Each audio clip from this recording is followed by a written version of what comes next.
Homeowners across Greene County spent much of the day picking up the pieces after this storm damaged so much.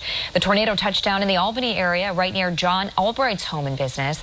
Debris plowed into his house. John thankfully wasn't home at the time of the storm, but says he's thankful for his friends and neighbors. My buddies had put on Messenger that the tornado was on the ground, corner of F and Park Road, and I said, "Oh my Lord, that's my house." The only one in the house was his dog, Attica, who made it through a little shaken but not hurt.